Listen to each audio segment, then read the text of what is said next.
Assalamualaikum warahmatullahi wabarakatuh. My name is Rufino Fajar Setiawan. I'm from SHAFTA High School, Surabaya. First, let's talk about gambling, because gambling is one of serious problem in Indonesia.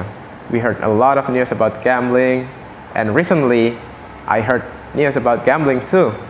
The police has frozen around 125 million rupiahs related to gambling, and the house would give social service and skill training to gambling offenders rather than imprisonment. And that makes me curious and also surprised at the same time.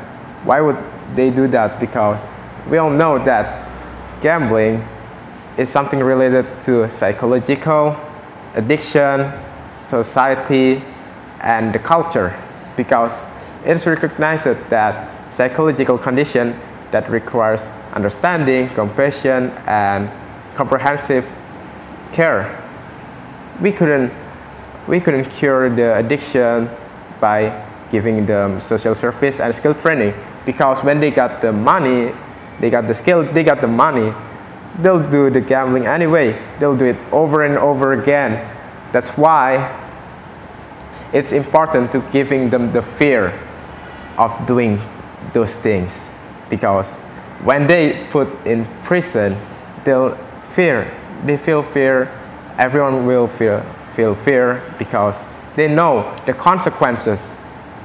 Because in Indonesia, we'll know that the consequences of playing gambling or something like that can put you up to 10 years in imprisonment and 10 million tax in Indonesia.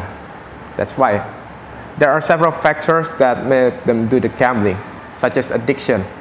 I said that earlier, that addiction is something that has to do with your brain. That's why they couldn't cure that with something like social service and skill training.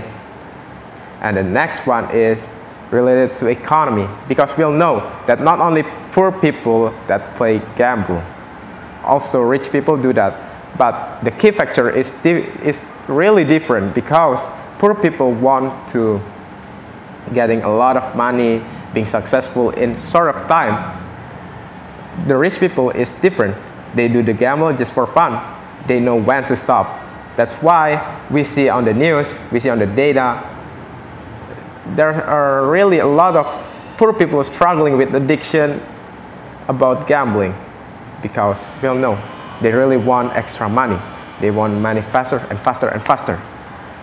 And the society also do that, because Emil Durkheim stated that the individual is the product of society. That's why the influence of family or friends who gamble, social isolation, and the accessibility of gambling increase the rate of gambling addiction in Indonesia, because we all know that our friend usually makes us do the gamble. At first, it was just for fun, and the second one, the addiction will grow in our brain.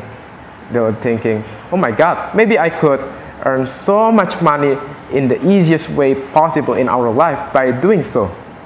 That's why they do it. And the next one is the culture or society again, because stressful life events such as job loss, relationship breakdown, or financial problem also trigger gambling addiction.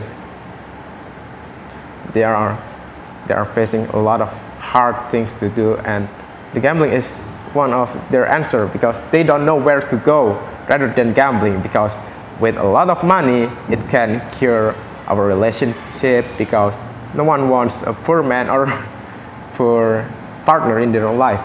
That's why we couldn't give them social punishment, social service, and skill training to stop gambling addiction. It will make others unfair. They'll just, oh my God, they do the gamble and they succeed, and it has nothing to do with crime.